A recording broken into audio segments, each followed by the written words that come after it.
નમસ્કાર, આપ જોઈ રહ્યા છો સ્પાર્ક ટુડે ન્યૂઝ। સુરતમાં સરકારી શાળામાં એડમિશન માટે લોકોની લાંબી લાઈનો લાગી છે। મહારાણા પ્રતાપ પ્રાથમિક શાળા અને ઈશ્વર પીટલીકર પ્રાથમિક શાળામાં એડમિશન માટે લોકોની ભીડ છે।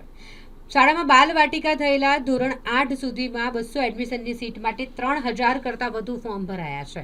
મોટી સંખ્યામાં લોકો પોતાના બાળકોના એડમિશન માટે સરકારી શાળાએ પહોંચી રહ્યા છે। 3 દિવસની અંદર 3000 કરતાં વધારે વાલી હોય શાળાની મુલાકાત બાળકોના એડમિશન માટે લીધી। લોકોમાં હવે ખાનગી શાળાનો મોહ ઓછો થઈ રહ્યો હોય તેવું લાગી રહ્યું છે અને હવે તમામ લોકો સરકારી શિક્ષણ તરફ આગળ વધી રહ્યા છે। હીરા ઉદ્યોગમાં મંદી અને બીજી તરફ સરકારી શિક્ષણની સુધરતી પરિસ્થિતિ બંને આ લાઈનો પાછળ કારણભૂત છે। મારું નામ પાનસુરિયા વિજયભાઈ પ્રાગજીભાઈ છે।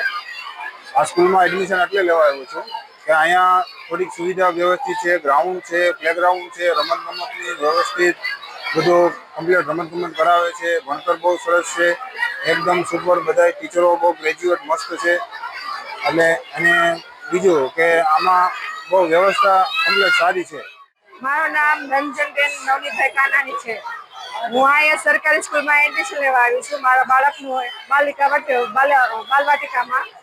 આ હીરો ઉદ્યોગના ધંધામાં બહુ મંદી છે એ લીધે મેં આ એડમિશન સરકારીમાં કરવાનો નિર્ણય લીધો છે।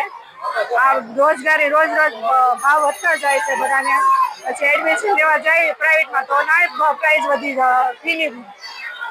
ફી વધી જાય, એટલે મેં સરકારીમાં નક્કી કર્યું કે મારા બાળકને સરકારીમાં ભણાવવું।